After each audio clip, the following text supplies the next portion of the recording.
Jadi dulu ada jamaah belajar sama guru yang tak jelas. Ya, orang jelas tapi ilmu tak jelas. Jadi datang. Jadi kawan saya sekolah dulu belajar. Dia tahu saya udah ngajar ni, dia pun datang ke rumah. Assalamualaikum. Waalaikumsalam. Apa khabar? Lama tak jumpa. Duduk. Ngomong. Ngomong itu ngejut kan dah. Kan kawan pengen lama je. Kawan kan. Dia bilang, "Wah. Tuh kau lihat ni. Ni semuanya bertasbih ni," katanya. Berat kau ni. Tak kuat saya tu kadang-kadang orang ini ni. Bertasbih semuanya. Saya bilang, kita imani saja apa kata Allah. Semuanya di langit, bumi, tanpa semuanya bertasbih kepada Allah. Selesai. Apa kau fikir? Nanti kau sakitnya. Kita belum sampai, hati belum terbuka. Sekarang kita tak paham tasbihnya. Tapi para wali paham tasbih itu.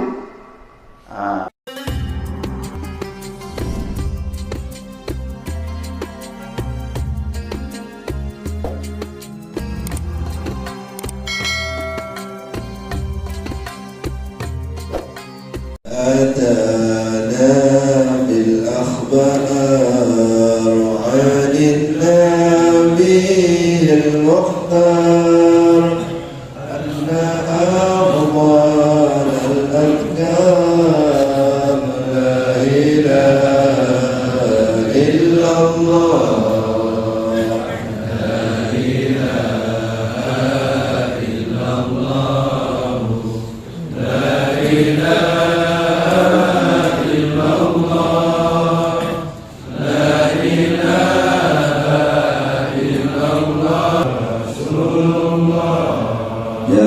جمعت معنى توحيد ودلت بلا ترديد حرر أيها المريد.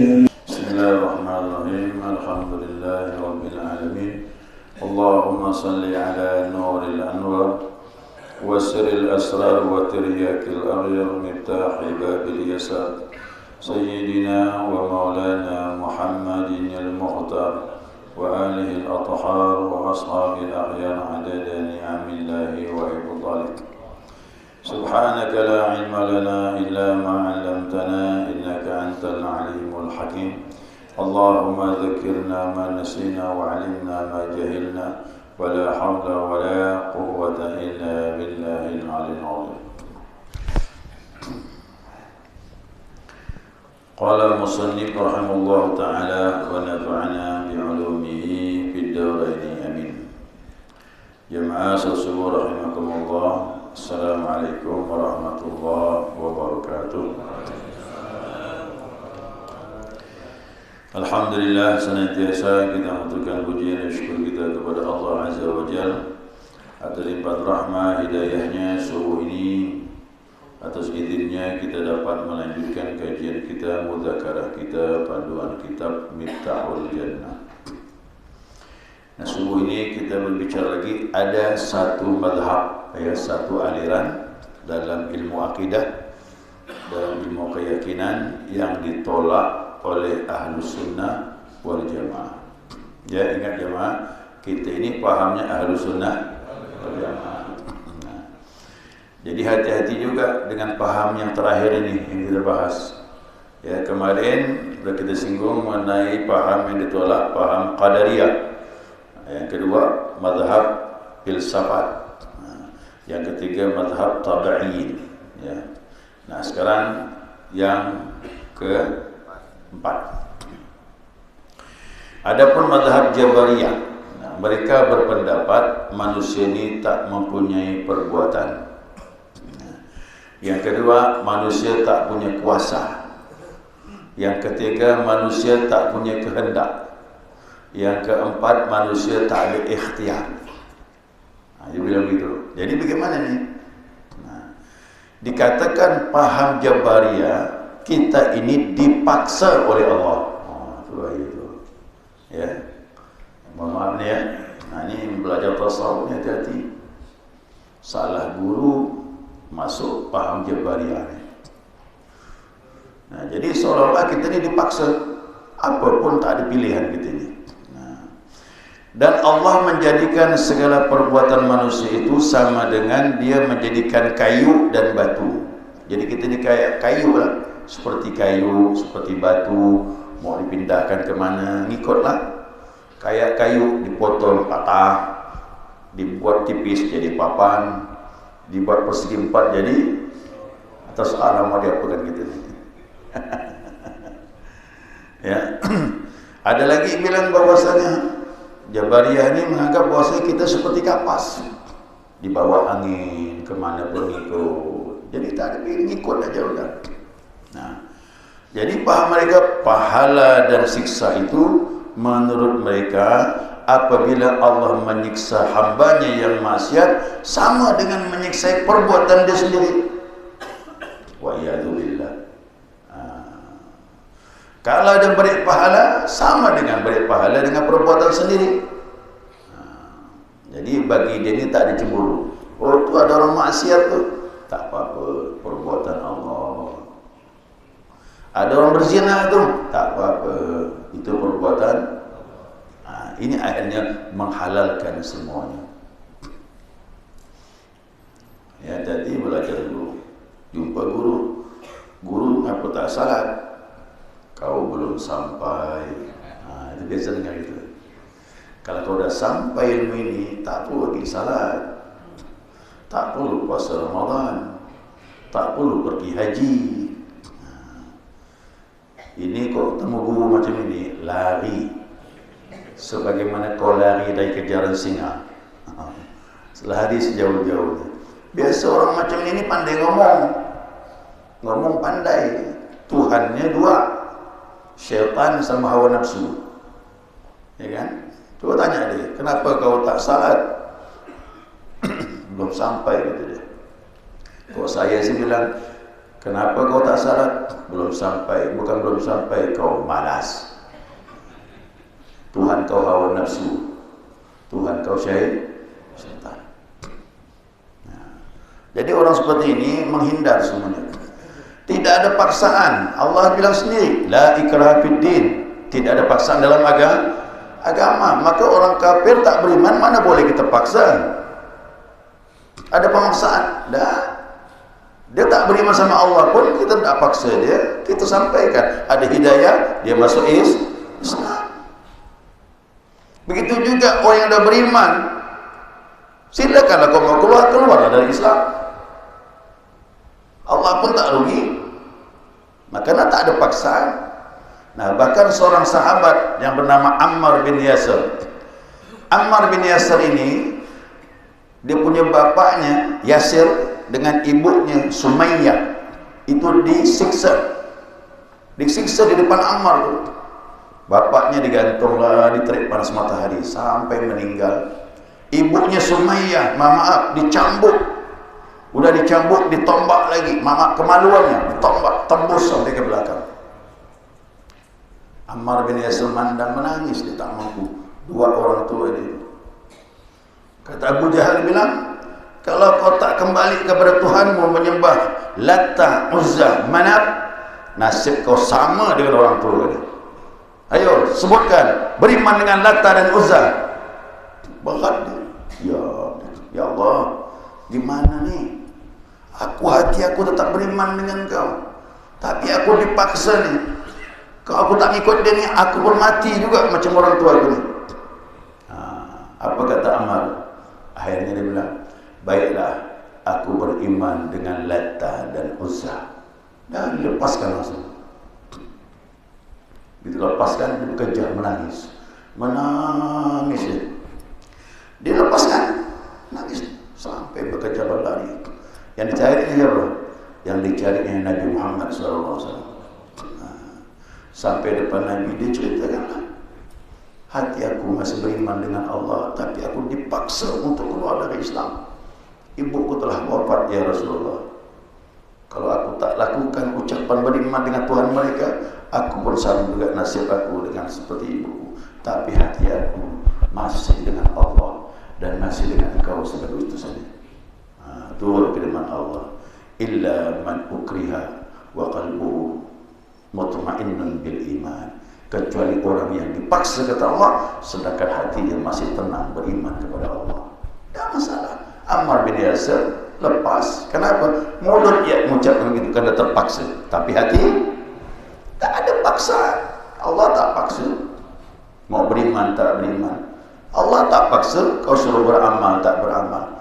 Nah, Allah juga beri petunjuk mana jalan yang hak, mana yang batil, mana yang maksiat, mana yang taat. Pilihlah.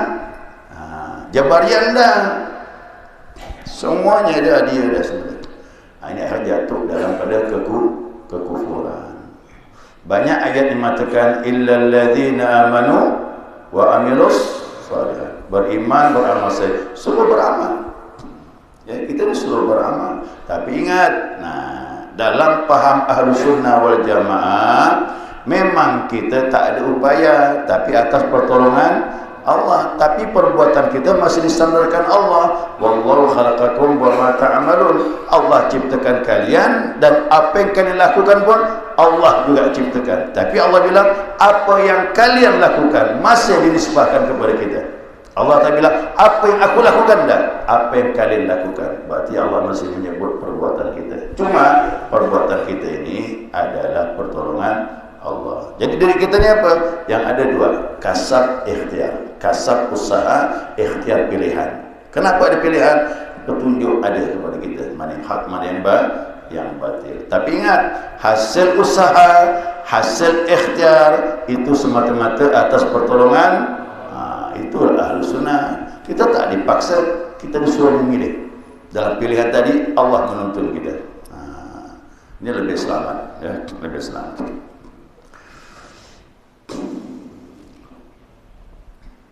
Mana tadi dah saya.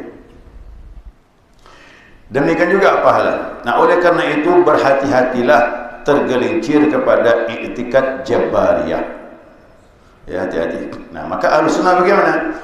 Fa Ahlus Sunnati, adapun Ahlus Sunnah humul ladzina ya'taqiduna baina hadain. Adapun Ahlus Sunnah yakni berdiri tegak di antara dua paham, Jabariyah dengan Qadariyah. Kita tengah-tengah. Jabariyah kita dipaksa oleh Allah. Qadariyah bagaimana? Allah cuma menciptakan, kita menentukan diri kita sendiri. Ini bahaya juga ni. Sombong pula. Ya. Jabariyah kita dipaksa Allah, Qadariyah Allah cuma menciptakan. Kemana kita menentukan. Sombong jadinya tu. Alhamdulillah kita tengah-tengah ni. Ahlus Sunnah wal Jamaah. Kita diberi usaha, kita diberi ikhtiar pilihan, tapi ingat hasil pilihan kita, hasil usaha kita atas pertolongan Allah. Ini jadi indah jadi. Nah, Ahlus Sunnah berada di antara dua tadi itu. Kita tak menciptakan perbuatan kita, tapi kita diadakan al-kasab.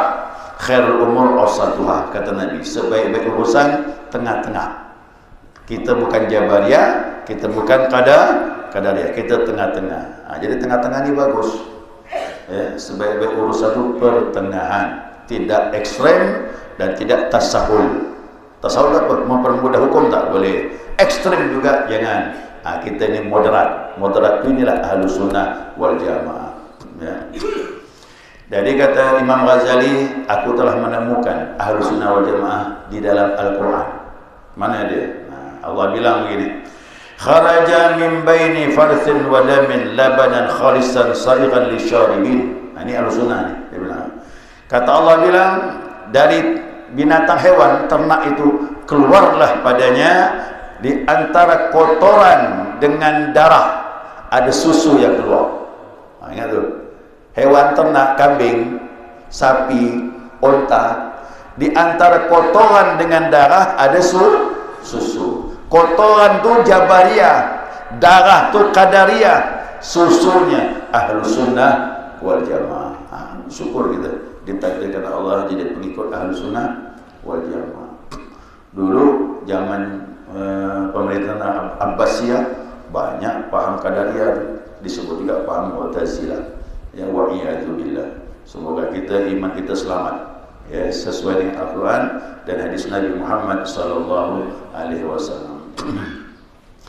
Nah, inilah 12 yang wajib dan yang mustahil. Kalau ada 12 berarti yang wajib pasti ada mustahil, sama dengan 24. Kesimpulan iman yang masuk dalam ibtiqal. Ingat kemarin ibtiqal, ya, Allah tak perlu sama kita, kita perlu dengan Allah, itu ibtiqal. Nah, demikian kehimpunan semuanya aqidul iman ini. 26 kesimpulan iman yang masuk dalam istighna, 24 kesimpulan iman yang masuk dalam ibtiqal, maka dijumlahkanlah menjadi 50 kesimpulan iman yang masuk maknanya di dalam kalimat la ilaha illallah. Ini kau dua lagi panjang, balik mundur ke belakang, ingat ya, yang masuk istighna kemarin ada 13 yang wajib, 13 yang mustahil, jadi 26. Masuk ibtikar ini ada berapa tu? 12 yang wajib, 12 yang mustahil, jadi 24. Nah, digabungkan jadi 50 yang masuk dalam makna kalimat la ilaha illallah. Apa kata Allah tentang la ilaha illallah ini? Nanti buka surah Ibrahim. Buka surah Ibrahim ayatnya berapa tu? 40 ya? 24 sama 25 ya, 24 dengan 25. Surah Ibrahim, dengarkan baik-baik jemaah sekalian. Apa kata Allah? Alam tara kaifa daraballahu mathalan kalimatan thayyibah. Apakah kalian tidak melihat bagaimana Allah beri perumpamaan kalimat thayyibah? Apa kalimat thayyibah? Kalimat la ilaha illallah. Asluha thabit, dia punya akarnya kokoh menghujam dalam tanah. Wa far'uha fis sama', rantingnya menjulang ke atas langit. Kata Allah bilang, tu'ti ukulaha kulla hinin bi idzni rabbiha, dia akan mendatangkan buahnya dengan izin Allah Subhanahu wa taala. Ya Allah amsal, Allah beri perumpamaannya demikian. Tentang apa? Kalimat la ilaha illallah. Jadi siapa yang paham ini, insya-Allah akarnya kokoh, tak goyah lagi. Kalau paham, rantingnya menjulang ke langit, dia berhubungan dengan rohani kita, menyambung sampai kepada Allah. Jadi hiruk pikuk dunia ini, apapun bisa kita hadapi sebagaimana Nabi kita Muhammad SAW dan juga para sahabat. Kenapa mereka kuat? Kokoh, karena diisi dengan kalimat ini. Nah, apa kalimat ini nih? Kenapa tak dizikirkan? Orang sekarang ni, maaf, la ilaha illallah ni dah kurang dari baca, Pak. Ya, itu pun kalau tahlilan. Kalau tak ada tahlilan, tak dibaca lagi. Nabi bersabda, kata Nabi, subhanallah nisful mizan. Subhanallah itu kata Nabi separuh dari timbangan.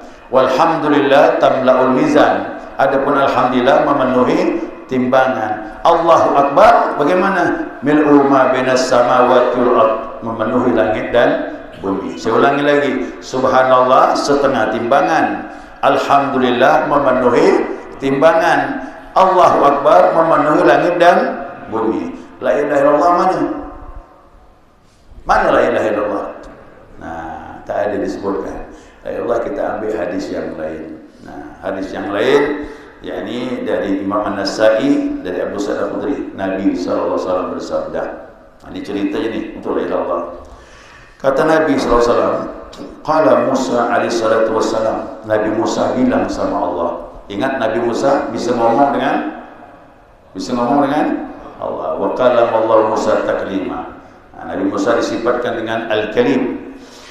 Ya Rabb, allimni syai'an adhkura bih. Hai Tuhan, ajarkan aku sesuatu kalimat yang aku bisa pakai untuk berzikir kepadamu dengannya. Faqala ta'ala, Allah bilang, qul la ilaha illallah. Hai Musa, ucapkan la ilaha illallah, kata Allah. Faqala, Musa bilang lagi, jawab, ya Rabb, kullu ibadika yaqulu hadza. Hambamu dah banyak mengucapkan ini. Inna ma aradtu syai'an takhassuni, aku mau yang khusus. Aku mau yang khusus. Ini dari dulu saya belajar begitulah. Saya belajar dengan guru, saya dapat amalan, kawan dapat amalan. Ada satu kawan bilang, "Syekh," kata dia, "janganlah ini, yang khusus lah." Begitu, Pak. Kita belajar banyak gitu. Minta amalan yang khusus dari guru. Nabi Musa pun gitu, gak apa dengan Allah. Disuruh ucap la ilaha illallah, tak mau. Yang khusus, ini udah banyak orang amalkan ya Allah. Apa kata Allah? Allah bilang, ya Musa, lau anna samawati sab'a, andaikan langit 7 lapis, wa amiruhunna ghairi, dan apa yang ada di langit semuanya selain aku, wal aradina sab'a fi kifatin, dan juga bumi 7 petala bumi diletakkan pada satu timbangan, wala ilallah fi kifatin, sebelahnya diletakkan la ilaha illallah, lamalat bihinna la ilaha illallah, niscaya kata Allah la ilaha illallah lebih berat daripada langit dan bumi. Jadi la ilaha illallah tak ada timbangan. Subhanallah separuh timbangan, alhamdulillah memenuhi timbangan, Allahu Akbar memenuhi langit dan bumi. La ilaha illallah tak ada timbangannya, terlalu berat untuk ditimbang. Makanya siapa yang tak mengamalkan rugi. Ini cuma tahlil ya. Tahlilan lain Bapak Ibu, itu ada maunya. Pertama mau pahala. Kan kita tidak salah, saya mau pahala boleh. Tapi orang berzikir nak bersihkan hati, jangan tujuan pahala. Pahala jangan ragu, pasti dapat. Yang kedua, orang pergi tahlil kerana tak nyaman. Kenapa tak nyaman? Tu orang tua kawan saya tak enaklah tak pergi. Siapa meninggal tu? Saudara mertua saya. Tak nyamanlah tak pergi. Banyak tak nyaman, tak nyaman, tak enak, tak nyaman, tak enak. Yang ketiga enak, makan. Ya. Jadi yang begini salahkan. Nah, cuma dia ada tujuan masih. Nah, itu pun karena dibudayakan tahlilan. Sebenarnya kalimat ini Nabi suruh banyak-banyak mengucapkannya. Nah, ya kan? Jadidu imanakum, perbaharui iman kalian, kata Nabi. Oh, ini masalah iman, ini masalah ibadah. Siapa yang mantap ibadahnya pasti imannya bagus. Tapi kadang lemah ibadah, berarti imannya tak bagus. Nabi bilang perbaharui iman kalian. Kaifa mujaddidu imanana ya Rasulullah? Bagaimana caranya kami memperbaharuinya? Kata Nabi, tidak payah. Qala aktsiru, banyak-banyak kata Nabi, min qawli la ilaha illallah. Suruh banyak. Al-Quran juga begitu. Orang beriman dipanggil, ya ayyuhalladzina amanu dzkurullaha dzikran katsira. Hai orang yang beriman, banyaklah kau berzikir. Saya buka hadis yang disuruh banyak la ilaha illallah. Subhanallah 33 kali, alhamdulillah 33 kali. Ada batasnya masih, tapi la ilaha illallah bebas. Makin banyak makin bagus. Nah, jadi begini. Kalau ada di masjid masih orang nyalakan la ilaha illallah, saya bilang kita tidak nyalakan. Kita dibilang kita membawa subhanallah, enggak. Tidak membawa subhanallah. Kita ngambil induknya. Tadi timbangan, separuh timbangan, memenuhi timbangan. Kita ambil yang tak ada timbangannya. Berarti induk daripada segala zikir. Nah, dulu saya itu sederhana dia. Guru kami dulu Ustaz Nur Haji Patah, dia buat perumpamaan simple je tu. Kalaulah ibaratkan kuih, kata dia bilang, tepung tu subhanallah, kata dia. Airnya alhamdulillah, gulanya Allahu Akbar, diadun jadi kuih. Kuih itulah la ilaha. Bukan kita buang dah, kita ngambil kuihnya tu, induknya kita ambil. Nah, paham tu? Itu bagus perumpamaan beliau tu, mudah kita faham. Enak dicerna. Oh, berarti tidak buang subhanallah, tidak. Kita ngambil induk ni. Dalam salat. Dalam salat, cubalah. Kita baca surah Al-Baqarah. Rakaat pertama, tanpa Al-Fatihah. Rakaat keduanya Ali Imran. Berapa lembar tu? Hampir 4 juz lebih itu. 2 surah. Sah tak sah? Tak sah. Kenapa? Al-Fatihah tidak ada. Yang kedua, saya berumpama gini, saya salat, rakaat pertamanya saya baca Al-Fatihah, tak baca surah. Rakaat keduanya baca Al-Fatihah, tak baca surah. Sah tak? Apa sebab? Induknya ada. Induk Al-Quran Al-Fatihah, induk zikir la ilaha. Begitu Pak, dia kita faham.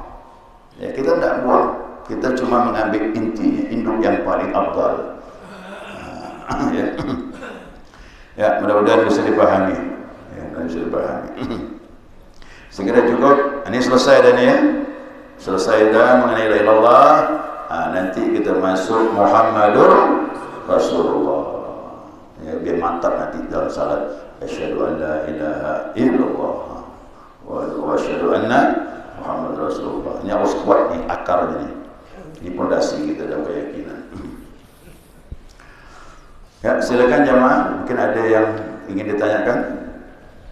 Yang kedua, pertanyaan yang kedua, apakah dalam ilmu tauhid ini juga meyakini ada makhluk hidup dan makhluk tak hidup? Soalnya pernah saya membaca kalau itu pun nanti bisa menjadi saksi dan amanah. Sebelumnya juga ditawarkan kepada gunung, tetapi gunung itu menolak. Apakah dalam ilmu tauhid itu juga mengenal ada makhluk hidup dan makhluk tak hidup? Baik. Mau diucapkan dengan mulut ke dengan hati tak ada larangan. Nah, cuma sebaik-baik amal itu kita pakai petunjuk. Petunjuk kita tu kita ada guru.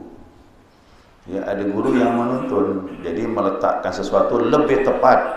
Jadi yang tadi tak salah ya. Tapi kita letakkan yang lebih mantap lagi. Nah, zikir la ilaha illallah itu ulama bilang tu zikir tubuh. Zikir tubuh itu dengan lisan. La ilaha illallah, la ilaha illallah. Itu zikir lisan. Adapun ismu zat, zikir qalbi, letaknya di hati. Ada zikir hu, ada lagi tapi tak sampai kita ke sana, belum tahu. Ya, tapi dengan izin Allah bisa juga. Namanya zikir roh, namanya zikir hu. Cuma zikir roh ini orang yang sudah terbuka hijab antara dia dengan Allah SWT. Untuk kita ini dituntun sama guru ada dua. Zikir tubuh dengan mulut la ilaha illallah. Zikir hati dengan ismu zat, yaitu nama Allah. Allah bilang wadhkur rabbaka fi nafsika, sebut Tuhanmu dalam dirimu. Siapa Tuhan kita? Allah. Berarti tutup mulut, rapatkan gigi, udah hati saja nyebut dia. Makanya dituntun dalam talqin tu nama Allah tak usah dijaharkan, cukup dalam hati. Bahkan pahalanya lebih besar nama Allah disebut dalam hati kalau cerita pahala ni. Tapi kita nak zikir hati ini diharuskan kontinu, dawam dimanapun kita berada, hati tetap jalan. Makanya kita ditalkin dengan dua zikir, la ilaha illallah zikir mulut, ismu zat nama Allah dalam hati. Itu kita ikut ini, ikut aturan lebih mantap karena guru dah tahu, guru dah merasakan bagaimana khasiat dua zikir ini dengan lisan dan dengan hati. Nah, tapi kalau bertanya boleh ke dalam hati, ya secara hukum tak masalah, tak ada larangan. Saya baca subhanallah walhamdulillah wa la ilaha illallah dalam hati pun tak masalah. Cuman sebaik-baik amal itu ketika petunjuk. Ya, dari mulut la ilaha illallah, hati dengan ismu zat nama Allah. Kalaulah seandainya dibukakan roh kita, nanti kita akan kembali kepada kepada dia yang satu. Itu dirasakan, tak bisa dibuat-buat. Jangan nak zikir apa. Ya, jangan dulu, belum terbuka hati. Capek nanti. Tak ada masa apa-apa. Dia terbuka dengan sendirinya tu. Ya, tapi kita tak dua pakai la ilaha illallah dengan ismu zat nama Allah. Yang kedua, adakah makhluk Allah? Betul?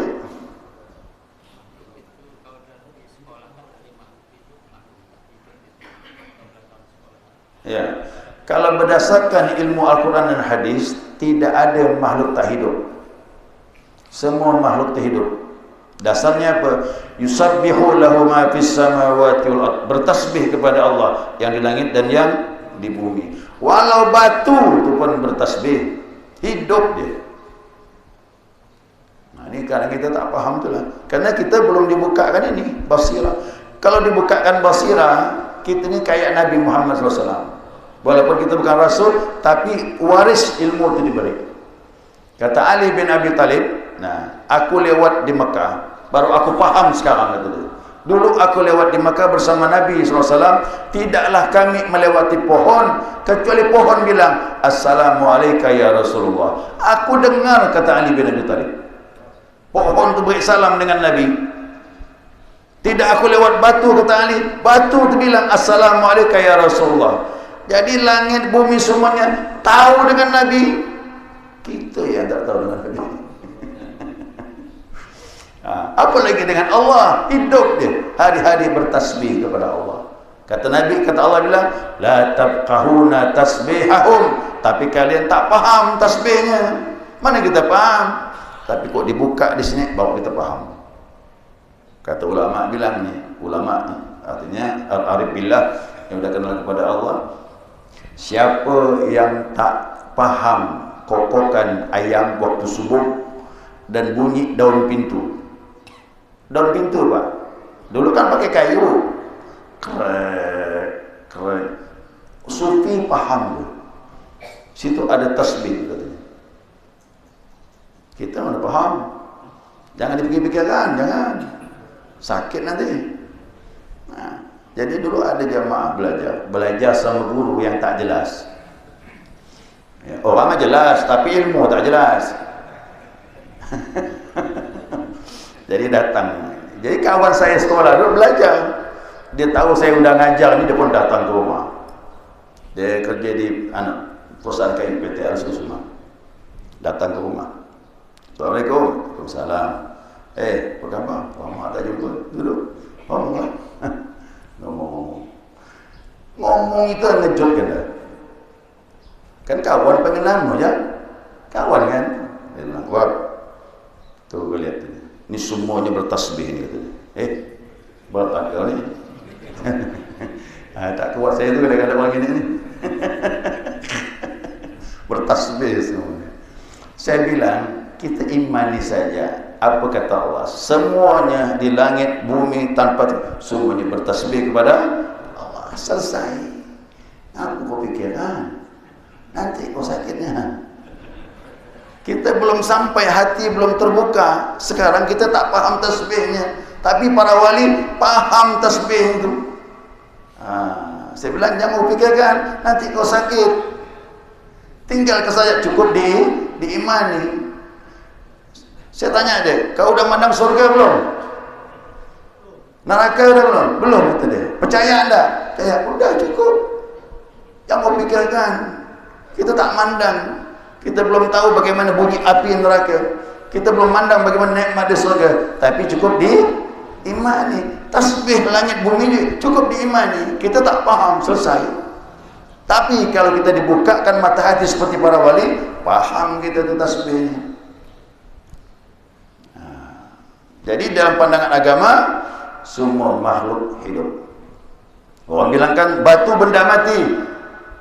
Ia secara ilmu pengetahuan. Tapi secara ilmu agama, secara hakiki, bertasbih dia. Coba lihat kuburan orang dulu. Tak pakai semen Pak, pakai batu. Lebih afdal pakai batu.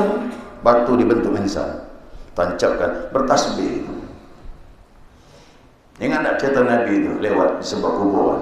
Lewat Nabi Abdullah bin Abbas duduk di belakang. Tiba-tiba unta liar melengking suara dia. Wah, ini kacau ni.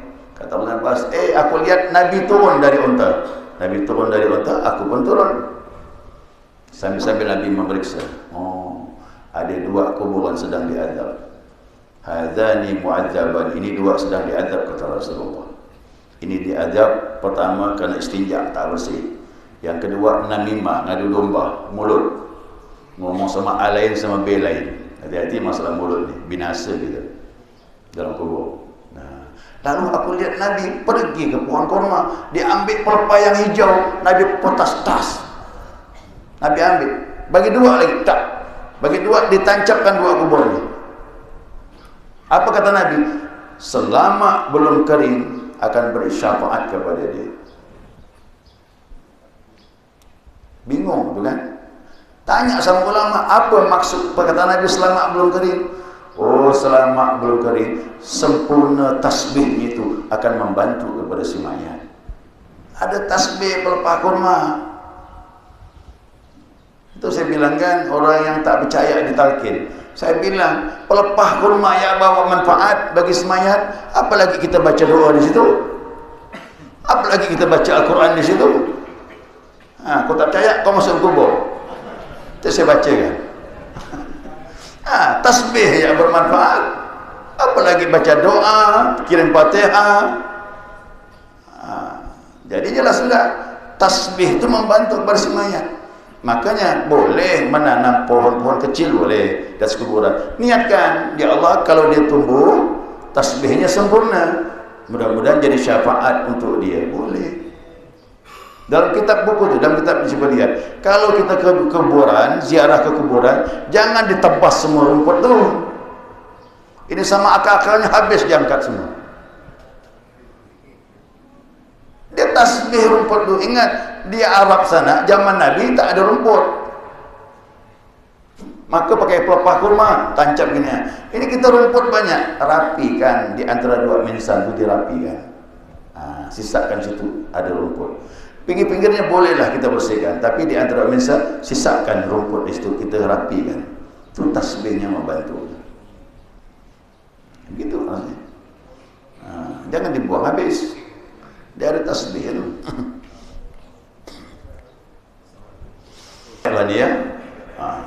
Dalam kitab Anwarul Qudsiyah karangan Abdul Wahab Sya'rani, situ bagus kitab itu bagi orang yang berjalan menuju kepada Allah, tentang adab-adab zikir. Ada seorang mursyid. Mursyid ini muridnya banyak, dipilihnya 10 murid tadi. Ini disebabkan istrinya cemburu dengan suaminya kerana sayang dengan murid melebihi dari sayang kepada anak. Ya kan?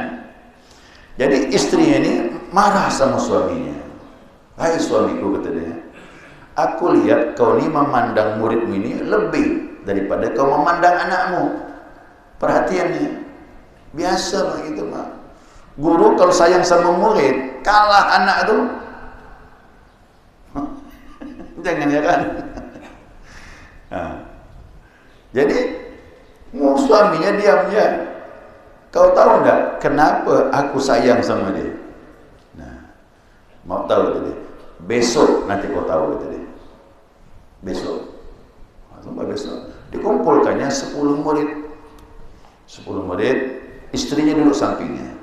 Kau dengar ni ya, kata dia. Muridku 10 orang ini. Sekarang ambilkan rumput untuk beri makan aku punya keledai dan kambing.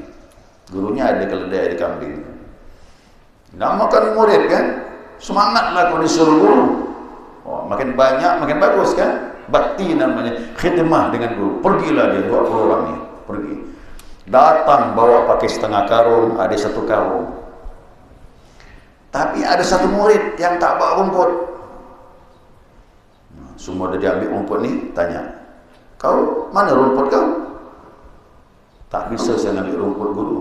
Apa pula? Setiap saya mau tebas, saya dengar tasbihnya. Dia bertasbih kepada Allah dan aku jelas mendengarnya, kata dia. Tak bisa aku memotongnya. Dah cukup, kata gurunya. Nah sekarang kembali kepada tempat masing-masing. Muridnya tercengang, muridnya. Jadi aku sayang dengan dia. Kau dengar tadi, dia sudah bisa mendengar tasbih makhluk Allah. Tak sama dengan anak kau. Itu Pak. Jadi kemajuan rohani murid itu guru lebih paham. Itu dalam tarekat begitu. Makanya dia melihat murid itu cikal bakal. Cikal bakal. Penerus. Itu dia. Ya penerus. Gitulah. Ya. Maaf, karena di situ tak ada kuburan.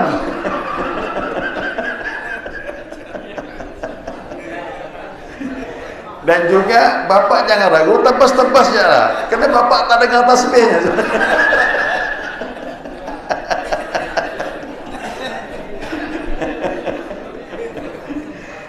Ini kan ceritanya lain.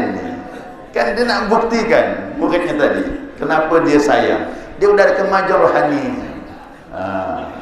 Itu dia. Saya pun di rumah saya tebas rumput tu. Cuma saya tak pangkas habis, saya rapikan. Kan ada mesin rumput tu. Rumput tu dirapikan cantik, mandangnya indah jadi. Ya. Tapi Ustaz, apa pas nak memakamkan mayat kan kita tabur bunga itu Ustaz, Sama bunga, makanya ada ilmu kias. Kalau Nabi meletakkan pelepah kurma yang kondisinya lebih lama, tentu tasbihnya lebih lama dan sempurna. Bukan berarti yang kering tak bertasbih, yang kering bertasbih juga, tapi yang basah tu lebih sempurna tasbihnya. Nah, begitu juga bunga, daun pandan, selama dia belum kering, beri syafaat. Cuma maaf, itu ada campur budaya sikit. Campur budaya, cuma tak disalahkan kerana dikiaskan tadi dengan pelepah kurma.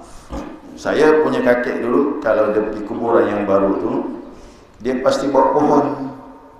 Pohonnya pohon kecil-kecil lah, pohon bunga dan sebagainya. Tanam. Tahun depan ziarah sudah tumbuh. Jangan besar-besar, jangan pohon beringin. Ya, itu ganggu kepada yang lain. Akarnya sampai melebar nanti. Jadi tanamlah pohon bunga dan sebagainya. Niatkanlah itu. Ya. Karena lebih indah kalau lihat bunga tu, pohon itu lebih indah dan lebih lama bertahan dibandingkan kita menaburkan bunga. Ya, 3 hari, 4 hari dah layu, apalagi seminggu kering. Ya, Allahu a'lam. Subhanakallahumma wa bihamdika asyhadu an la ilaha illa anta astaghfiruka wa atubu ilaik.